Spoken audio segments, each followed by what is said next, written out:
Oi, pessoal! Hoje a gente vai iniciar a disciplina de epidemiologia do programa de pós-graduação em odontologia.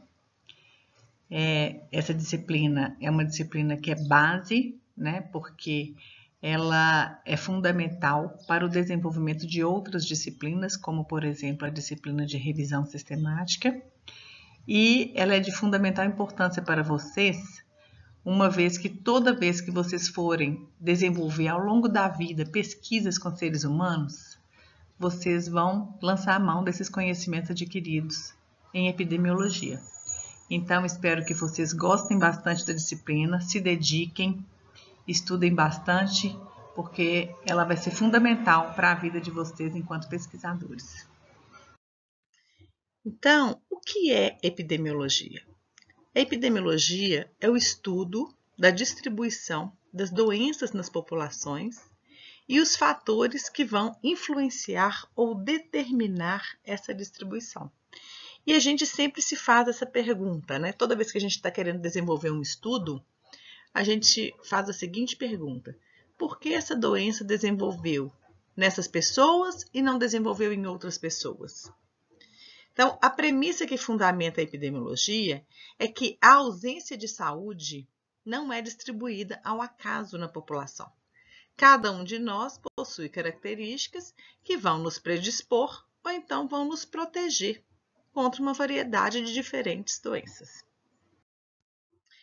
Então, quando a gente vê uma criança com essa condição bucal, né? A gente vê uma criança com lesões de cárie, inclusive nos incisivos, a gente vê uma criança com muito apinhamento, e aí a gente se pergunta, será que essa criança ficou doente por mero acaso?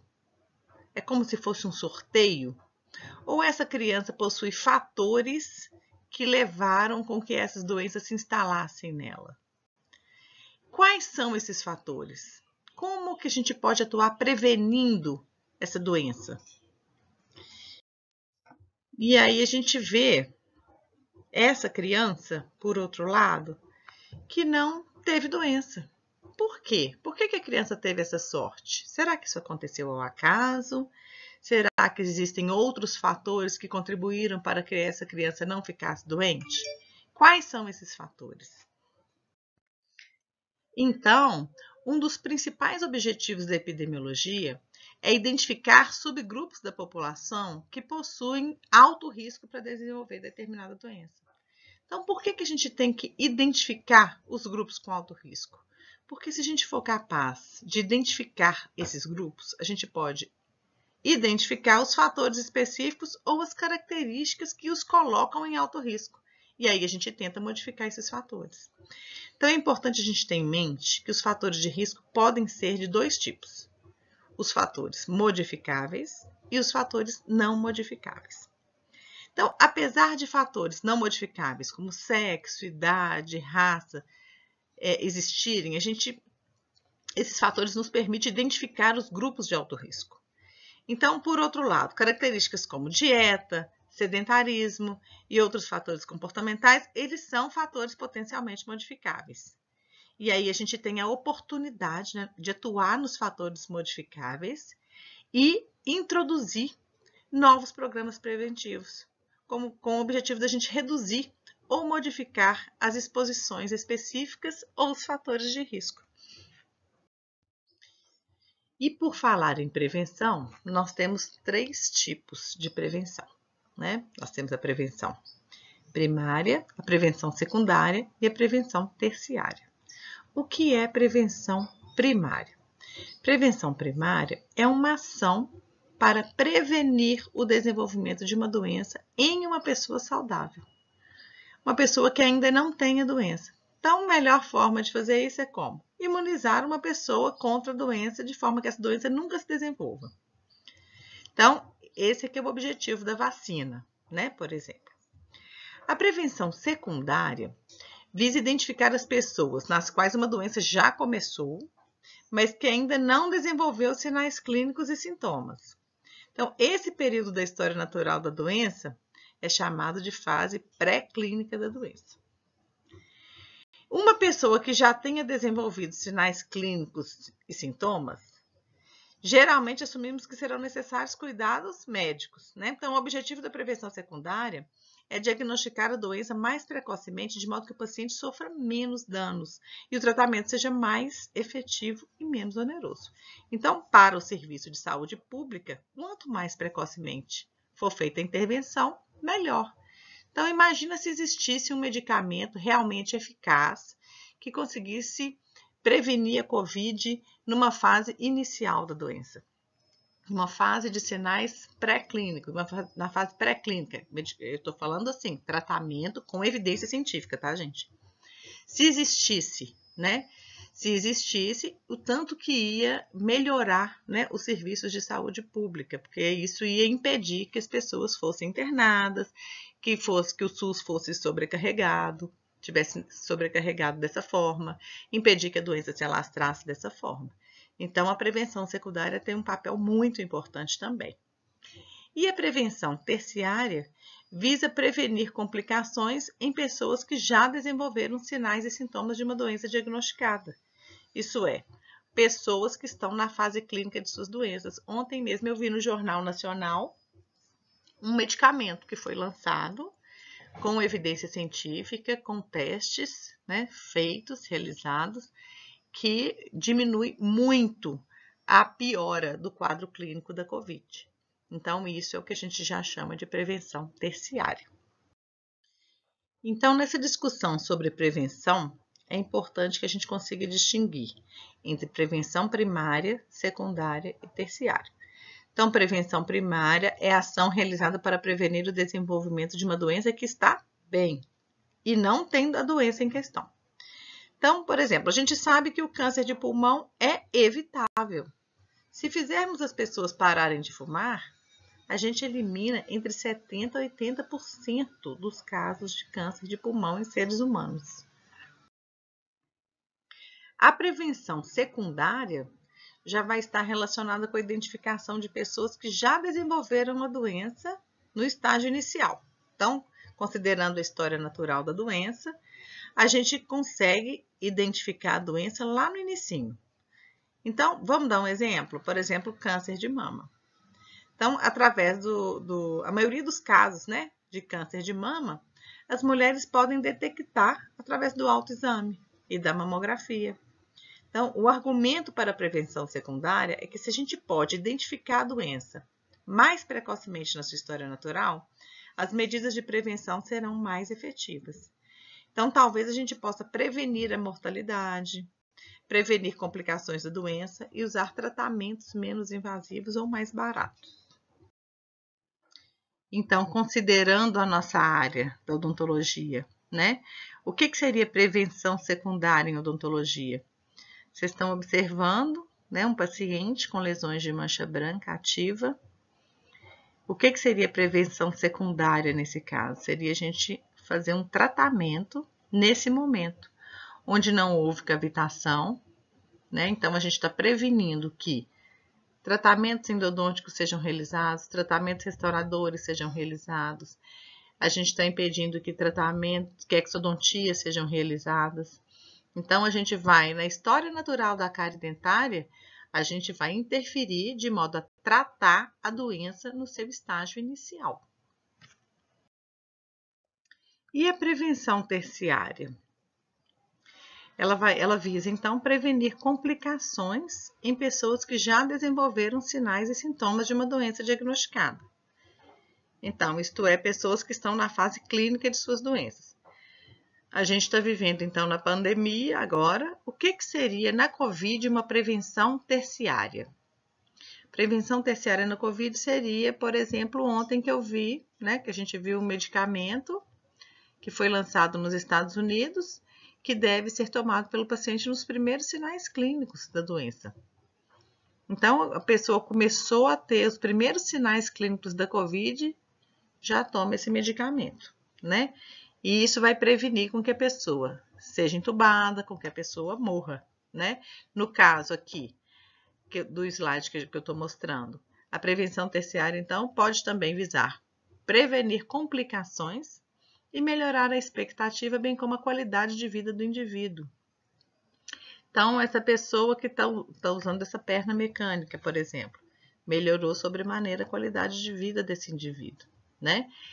No caso da lesão de cárie no incisivo lateral, então a restauração já é uma prevenção terciária, porque essa restauração está prevenindo complicações futuras, como endodontia e como exodontia, por exemplo, e além de uma piora da qualidade de vida do indivíduo, né? Duas abordagens possíveis para prevenção são, né, em populações, são abordagem baseada em populações e uma abordagem direcionada a grupos de alto risco. Então, vamos falar primeiro da abordagem baseada em populações. Nessa abordagem, uma medida preventiva é amplamente aplicada a toda a população. Então, vamos dar um exemplo? Uso de flúor na água de abastecimento. Todo mundo bebe água, todo mundo está consumindo flúor, né? Campanhas contra fumo, campanhas contra drogas. Então, são abordagens que são direcionadas a toda a população. E existem também abordagens direcionadas a grupos de alto risco. Por exemplo, fazer um exame, imagina só, a gente está querendo verificar, prevenir doenças coronarianas. Então, o que a gente pode fazer? A gente pode selecionar crianças que são oriundas de famílias com história de doença coronariana e fazer, por exemplo, uma avaliação do colesterol. Então, entre essas duas abordagens, o que a gente pode verificar de diferença? Evidentemente que a medida que for aplicada a uma população inteira, ela tem que ser uma medida barata e não invasiva. Uma medida que é aplicada a um subgrupo, por exemplo, nesse subgrupo de alto risco, geralmente é uma medida mais cara e mais invasiva. Então, nesse caso, por exemplo, que eu dei para vocês do colesterol em crianças, a criança vai ter que fazer, por exemplo, um exame de sangue, né? Já é um exame invasivo. Mas, na maioria das situações, uma combinação das abordagens também pode ser o ideal. Vocês podem, então, estar percebendo que a epidemiologia é essencial, né? Não somente para a saúde pública, mas também para a prática clínica.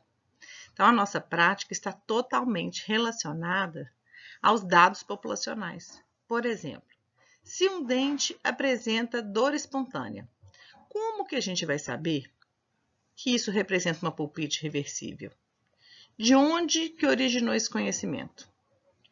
O diagnóstico ele é baseado na observação de sinais e sintomas, gente, de um grande grupo de pacientes. Tanto o diagnóstico quanto o prognóstico é baseado em populações. Se um paciente pergunta, quanto tempo de vida eu tenho? O profissional responde, de 6 meses a 1 ano. Ele fez com base em experiência com grandes grupos de pacientes que tiveram a mesma doença, que foram observados no mesmo estágio da doença e receberam o mesmo tratamento. Então, a seleção de uma terapia apropriada, vocês viram, né, na aula da Priscila, da odontologia baseada em evidências, a seleção de uma terapia apropriada é também baseada em populações, em ensaios clínicos randomizados, estudando os efeitos, né, de um tratamento em grupos de pacientes grande o suficiente, né, para indicar, para identificar qual que é o tratamento mais apropriado. E como que o epidemiologista procede para identificar a causa de uma doença? O raciocínio epidemiológico é um processo que possui várias etapas. A primeira etapa é determinar se existe uma associação entre o fator, por exemplo, vou dar um exemplo para vocês, por exemplo, aqui uma exposição ambiental e o desenvolvimento da doença. Então, há muitos anos atrás, foi observado que nas comunidades em que o nível natural de flúor na água era diferente, também a frequência de cárie dental em dentes permanentes dos seus residentes também era diferente. Então, as comunidades que tinham nível de flúor natural baixo apresentavam altos níveis de cárie. E as comunidades que tinham aumentado, né, um nível de flúor aumentado na água, apresentavam baixos índices de cárie. Então, isso sugeriu que o flúor poderia ser uma prevenção efetiva se fosse adicionado artificialmente à água. Então, esse gráfico mostra justamente isso, tá? Esse gráfico foi retirado desse estudo. E Edward Jenner e John Snow são duas personalidades da epidemiologia de grande importância. O John Snow é considerado o pai da epidemiologia. Então, eu vou contar para vocês a história deles um pouquinho, tá? Então, vou contar para vocês um pouquinho a respeito do Edward Jenner.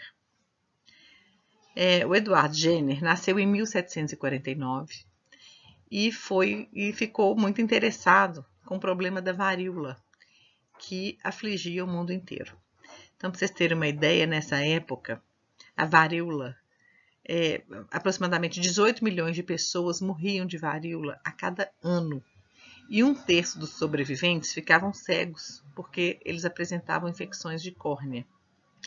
Então, sabia-se que aqueles que sobrevivem à varíola, subsequentemente, ficariam imunes à doença. Isso é o que ele tinha de informação, tá? Consequentemente, era uma prática comum infectar indivíduos sadios com material obtido de pacientes com varíola, um procedimento denominado variolação. No entanto, gente, esse não era um método ideal. Alguns indivíduos morriam, infectavam outros ou desenvolviam outras infecções. E Edward Jenner, então, ele ficou interessado em encontrar uma abordagem melhor e mais segura para a prevenção da varíola. E ele observou que as ordenhadeiras, que eram jovens mulheres que ordenhavam as vacas, desenvolviam uma forma mais branda, denominada varíola bovina. E mais tarde, durante epidemias de varíola, a doença parecia não se desenvolver nessas jovens mulheres. Então, Jenner convenceu-se de que a varíola bovina poderia ser uma proteção contra a varíola e decidiu testar sua hipótese. E qual que é a hipótese dele? Será que a varíola bovina poderia ser uma prevenção contra a varíola? Então, essa figura mostra uma pintura da primeira vacinação que existiu no mundo, né? Uma ordenhadeira, que no caso ela chamava Sarah Nels, que já havia removido o material da varíola bovina de sua mão e está enfaixando a mão. Vocês podem observar aí. O material da varíola bovina é administrado por Edward Jenner em uma criança de 8 anos, James Phipps. Jenner estava tão convencido, então, de que a varíola bovina poderia proteger, que 6 semanas após, para testar sua convicção, inoculou a criança com material recém-retirado da pústula, de uma pústula de varíola. E a criança não contraiu a doença. Vocês veem que não existia mesmo comitê de ética nessa época, né? Mas, de qualquer forma, né, gente, graças a Deus que ele fez isso, não é isso? Que aí ele verificou, então, que a criança não contraiu a doença e aí a vacinação começou a ser amplamente empregada, né? Essa figura aqui é uma pintura de John Snow. John Snow é considerado o pai da epidemiologia. Ele viveu no século XIX e ficou conhecido pelo seu importante estudo relacionado com a epidemiologia da cólera, uma doença que era o maior problema da Inglaterra na metade do século XIX. Na primeira semana de setembro de 1854, aproximadamente 600 pessoas residentes na Broad Street, em Londres, morreram de cólera. Naquele tempo, acreditava-se na teoria miasmática da doença, ou seja, a doença era transmitida pelo ar, que era chamado de miasma. O que é miasma? Eles chamavam miasma uma névoa oriunda de lixo, material orgânico e cadáveres em decomposição. John Snow não concordava com essa teoria do miasma e hipotetizou que a cólera era transmitida através da água contaminada. Em Londres, a pessoa obtinha água contratando uma das companhias de abastecimento de água. Então, a captação de água das companhias era feita de um ponto superpoluído, do rio Tâmisa. E uma das companhias, a Lambeth Company, transferiu sua captação de água para uma parte menos poluída do rio, mais acima, enquanto as outras companhias não mudaram seu local de captação de água. Então, o que Snow hipotetizou? Ele hipotetizou, então, que a mortalidade por cólera seria menor nas pessoas que estavam usando, óbvio, né, a Lambert Company, do que naquelas que obtinham água de outras companhias. Então, você sabe o que ele fez? O John Snow, então, foi de casa em casa, contando as mortes por cólera em cada casa e determinando qual companhia fornecia água para cada casa. Vale lembrar, né, gente, que nessa época o vibrião da cólera era desconhecido. Não se sabia nada sobre a biologia da doença. E a conclusão que John Snow teve foi de que a água contaminada era associada ao cólera. Ela foi baseada totalmente em dados observacionais, uma vez que não se sabia nada sobre a biologia da doença. Vamos observar essa tabela aqui, desse slide? Olhem só, a companhia Lambert, que transferiu a captação da água para uma parte menos poluída do rio. Número de casas visitadas, 26.107. Mortes por cólera, 98. Mortes a cada 10.000 casas, 38. Outras companhias. Número de casas visitadas, 40.046. Mortes por cólera, 1.263. Mortes por 10.000 casas, 315. Então, ele concluiu, a partir desse estudo, que a água contaminada era associada ao cólera. Então, se a gente pensa, né, que não se sabia nada sobre a biologia da doença e a epidemiologia, né, verificou que a água contaminada era o fator causal, isso é muito bonito, né? E a bactéria foi descoberta apenas em 1883 por Robert Koch. Então, agora, gente, vamos falar um pouquinho sobre a pesquisa epidemiológica. Uma introdução mesmo à pesquisa epidemiológica, tá? Esse foi um estudo epidemiológico que a gente fez aqui em Diamantina. É sobre desenvolvimento de defeitos de esmalte em dentes descidos, onde a gente pôde verificar a prevalência e os fatores associados. A gente não tinha nenhuma noção de como que era a prevalência desses dentes com defeito aqui em Diamantina. E a gente conseguiu, em campanhas de vacinação, então a gente examinou crianças, né, de 3 a 5 anos de idade. A gente fez exame clínico, a gente fez entrevista com os pais e a gente verificou que 29, quase 30% das crianças apresentavam algum defeito de desenvolvimento de esmalte e que esses defeitos estavam relacionados a um baixo peso ao nascimento. Então, isso tudo é importante para a gente poder identificar as crianças que têm risco de desenvolver defeito de esmalte. Então, durante a avaliação de gestantes, isso é informado a ela, aqui em Diamantina, né? Porque todos esses dados foram passados para a Secretaria de Saúde, tá bom? Então, esse exemplo que eu passei para vocês é só um estudo que a gente fez. A gente já fez estudos sobre prevalência de cárie dentária, o impacto da cárie dentária, das outras condições bucais na qualidade de vida de crianças, estudos sobre maloclusão. Então, a gente tem todos esses dados daqui de Diamantina por causa das pesquisas que a gente vem desenvolvendo no nosso programa de pós-graduação e vocês vão ter a oportunidade de ler essas pesquisas e de trabalhar também nelas, tá bom? Futuramente. Então, gente, quais são os objetivos da pesquisa epidemiológica? Os objetivos da pesquisa epidemiológica são, né, o principal, melhorar o perfil de saúde das populações. Então, a gente faz pesquisa para a gente melhorar a vida das pessoas. A gente também consegue descrever frequência, distribuição, tendência temporal de eventos ligados à saúde em populações. Então, por exemplo, a gente fez uma pesquisa sobre prevalência de cárie dentária. Daqui a 5 anos, a gente vai fazer uma outra pesquisa sobre prevalência de cárie dentária. A gente vai ver se a cárie dentária, se a tendência é diminuir ou se a tendência da cárie dentária está sendo aumentar. Então, a gente consegue ver essa tendência temporal das doenças, né, dos eventos. A gente também explica a ocorrência de doenças, identificando os determinantes de sua distribuição e tendência. Então, quais são os fatores que estão associados a essas doenças? Então, são também objetivos predizer a frequência de doenças em populações específicas, controlar a ocorrência de doenças através da prevenção de novos casos, cura de casos existentes, aumento da sobrevida e melhoria da saúde. Então, esses são os principais objetivos do estudo epidemiológico.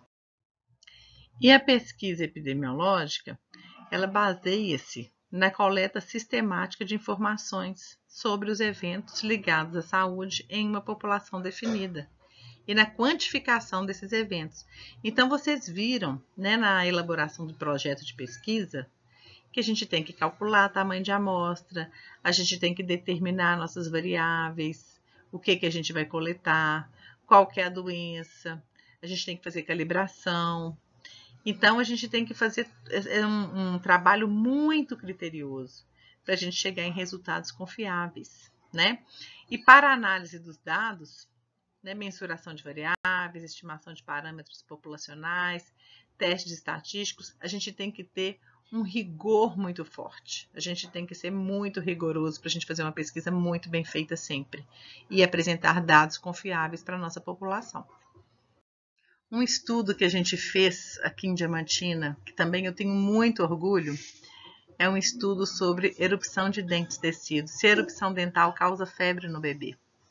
No mundo todo, gente, até o momento, né, quando o bebê estava na época de erupção dos dentes e ia ao médico pediatra com alguma febre, com algum sinal de febre, o pediatra falava, isso aí é dente que está nascendo, não preocupa não, e etc.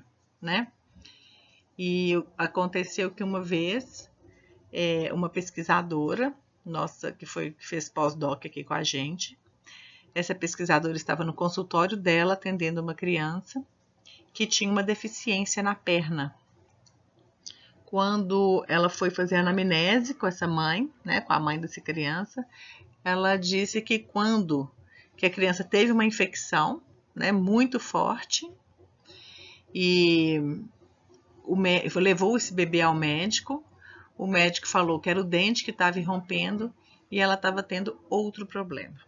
Né? Então, ela sempre teve muita vontade de desenvolver esse estudo. E no mestrado dela, ela desenvolveu esse estudo aqui em Diamantina.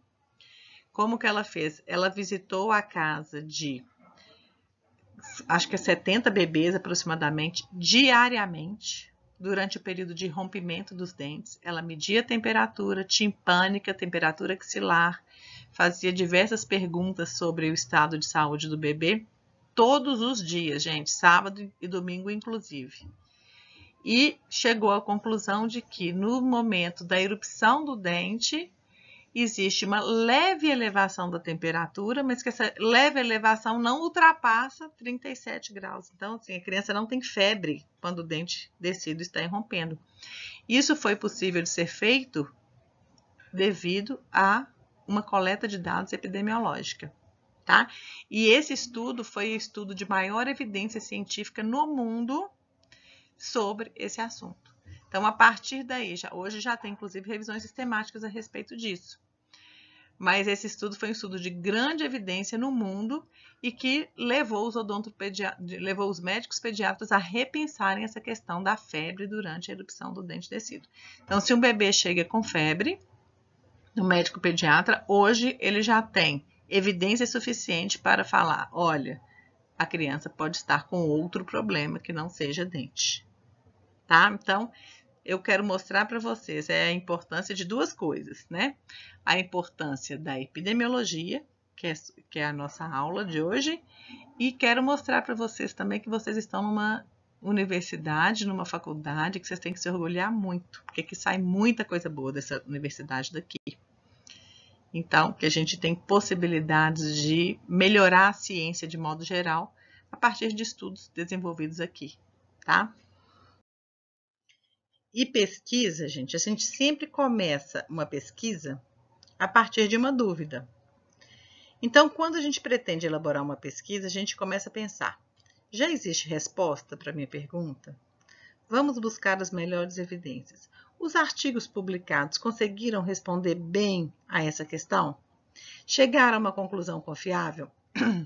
Se não chegaram a uma conclusão confiável, a gente consegue elaborar um projeto de pesquisa, né, que vocês já viram como na aula da Priscila. Nesse projeto, a gente tem, então, que detalhar todas as variáveis que a gente vai pesquisar. Então, no projeto, por exemplo, a gente tem que descrever a mensuração das variáveis que a gente vai coletar. O que é mensuração? Mensuração é a atribuição de um valor ou qualidade a cada unidade de observação. Por exemplo, pressão arterial. Pressão arterial é uma variável que a gente chama de variável quantitativa, porque ela é uma variável que a gente vai colocar o número da pressão que a gente obteve lá. Ou então a gente pode colocar essa variável pressão arterial como uma variável categórica, se a gente for classificar o paciente em hipertenso ou normotenso.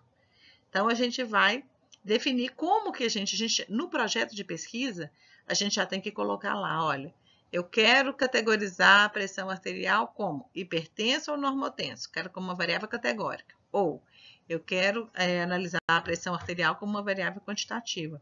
Isso tudo a gente tem que colocar já no projeto de pesquisa. E o que é estimação? Estimação é um processo matemático através do qual se obtém um valor numérico a partir de uma amostra, que a gente chama de uma estimativa, para representar o valor numérico dessa variável numa população. Parâmetro, por exemplo. A gente vê, por exemplo, intenção de voto, não vê direto na televisão? Quando a gente vê intenção de voto, essas pessoas avaliam todos os indivíduos da população? Não, eles fazem uma amostra, uma amostragem. Eles pegam uma amostra e essa amostra tem que ser representativa, por exemplo, no caso de todo o país. Então, eu vou dar um outro exemplo para vocês. Se eu quero utilizar uma prevalência de 30% de cárie dentária encontrada numa amostra para inferir a proporção de cárie dentária na população da qual se extraiu a amostra. Então, a mesma coisa que eu disse para vocês em relação aos votos. Vocês já repararam que quando existe essa apresentação dos dados, né, de intenção de voto, eles colocam 2 pontos percentuais para mais ou para menos? Significa que a estimativa de intenção de voto é 30%, mas na população essa estimativa pode variar de 32% de 28% a 32%. Tá bom? Porque existe o erro na população em geral. Você faz uma estimativa, né, de 2 pontos percentuais ou de 5 pontos percentuais. Isso tudo vocês vão ver. É só uma introdução à pesquisa epidemiológica que vocês estão tendo hoje, tá bom? Mas daqui a pouco vocês vão ter oportunidade de aprofundar nisso aí. E na pesquisa epidemiológica, gente, tem também, né, os testes estatísticos. Os testes estatísticos, então, têm o objetivo principal de avaliar quanto o acaso pode ser responsável por um resultado encontrado numa amostra. Então, por exemplo, eu encontrei que a ocorrência de cárie dentária foi maior em meninas. Eu encontrei uma significância de menos que 5%. Então, isso significa que a chance disso ser ao acaso é muito baixa, né? Menos de 5%. Tá? Por isso que a gente chama, esse foi um dado estatisticamente significativo. Vocês já devem ter ouvido falar isso. E futuramente a gente vai trabalhando mais isso aí para vocês ficarem cada vez mais craques nisso, tá? E como eu disse então anteriormente, gente, a epidemiologia busca reconhecer as causas que influenciam o padrão de distribuição de doenças e dos agravos à saúde, assim como, né, dos determinantes também da doença. Então, a associação é considerada não causal quando a variável explicativa precisa de outras para a ocorrência do evento. E a associação é considerada causal quando a variável explicativa não depende de outras variáveis para a ocorrência do evento. Então, uma variável pode atuar de forma a proteger a ocorrência da doença. A epidemiologia tem procurado, né, formas mais objetivas para lidar com esse conceito tão importante. Então, tem um evento. Então, a gente pode ter três resultados. A gente pode não encontrar associação de uma determinada variável com o evento. a gente pode encontrar associação de uma determinada variável com o evento e a gente pode encontrar também fatores de proteção com o evento. Deixa eu dar um exemplo para ficar fácil para vocês. Vamos imaginar que o evento seja cárie dentária. E eu verifiquei que numa pesquisa que estava testando, por exemplo, se sexo tem a ver com cárie dentária. Então, o que eu verifiquei? Que não existe associação, tá? Ou então eu posso ter verificado que meninas têm mais possibilidade de ter cárie que meninos. Então, eu encontrei uma associação. Ou eu posso encontrar fatores de proteção, por exemplo. A amamentação materna pode ser um fator protetor para a ocorrência de cárie dentária. Então, a gente pode encontrar essas três observações ao final do estudo. Causa em epidemiologia, gente, é definida como evento, condição ou característica que vem antes, que precede a doença, ou condição da saúde sem o qual não seria possível que a doença ocorresse. Então, nesse sentido, além da causa vir antes, né, do ponto de vista temporal, os fatores causais devem estatisticamente ser associados à doença ou condição de saúde. Então, para você falar assim, olha, determinada variável causa uma doença, ela tem sempre que ter estado no indivíduo antes da ocorrência da doença. E, além disso, se você faz um teste estatístico, é importante que tenha aquela associação de P menor que 0,05. Né? Que vocês lembram que a associação é a relação estatística entre dois eventos. Usualmente, uma variável explicativa ou independente, que a gente chama de fator exposição, e um desfecho em saúde, que geralmente é uma doença. É uma resposta e é a variável que a gente está querendo explicar. Vocês vão entender mais nas próximas aulas, quando a gente for discutir isso aí, tá? Então, gente, exposição é a quantidade ou intensidade de um fator ao qual o indivíduo ou grupo está ou esteve sujeito. Então, a associação positiva, ela acontece se os dois eventos têm o mesmo sentido, ou aumentam concomitantemente, ou a associação é negativa, indicando que os eventos têm sentidos opostos. Então, vamos dar um exemplo aqui. Sacarose e cárie dentária. Então, o nosso desfecho é a cárie dentária. A nossa exposição é a sacarose. Então, será que se eu consumir mais sacarose, eu vou ter mais cárie dentária? É isso que os estudos indicam. Então, existe uma associação positiva entre sacarose e cárie dentária. Será que se eu ingerir, se eu tiver contato com flúor, eu vou ter menos cárie dentária? Aí os estudos indicam que sim. Então, e aí já existe uma associação negativa entre os dois eventos. Eu vou apresentar para vocês agora os 9 critérios de Rio, que são considerados assim critérios epidemiológicos para a gente determinar se uma determinada, para a gente verificar, né, se uma determinada variável é associada ou se essa determinada variável é uma causa de determinada doença. Para que uma variável seja considerada causa de uma determinada doença, é necessário que exista força da associação, consistência, especificidade, temporalidade, gradiente biológico, plausibilidade biológica, coerência, evidência experimental, analogia e reversibilidade. Então, vamos falar um pouquinho sobre cada uma? Vou falar rapidamente. Força da associação. Lembra daquele valor de P menor que 0,05 que eu apresentei para vocês? Se uma variável é muito fortemente associada à outra, é mais provável que ela seja uma associação causal do que uma variável que tenha um valor de P de significância alto, né? Então, a força da associação é super importante. Então, tem que ser uma variável fortemente associada com desfecho. A consistência. Então, se eu estou investigando a sacarose e cárie, eu verifiquei aqui um resultado positivo entre sacarose e cárie. Eu verifiquei esse resultado no Brasil, no Canadá, nos Estados Unidos, em estudos realizados na Europa, Diversos estudos encontraram essa mesma associação entre sacarose e cárie. Então, foram repetidas observações com o mesmo resultado. Existe consistência entre essas variáveis. Especificidade significa que a causa leva ao efeito. Então, se eu consumir sacarose, eu vou ter cárie. Então, isso é uma doença específica que leva ao consumo, à exposição de determinada variável. Temporalidade. Sempre a causa tem que preceder o efeito.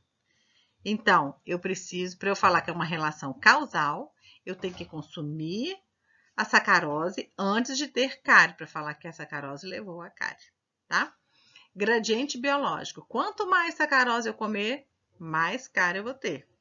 Então, isso também aumentou a exposição, aumentou o efeito. Plausibilidade biológica. Eu tenho que ter explicações biológicas para a ocorrência desse fenômeno, né? Então, existe plausibilidade biológica para a sacarose causar a cárie? Muitas, né? Então, também é importante. Coerência. A interpretação da associação causal deve ser coerente com os aspectos biológicos. A coerência está junto com a plausibilidade biológica.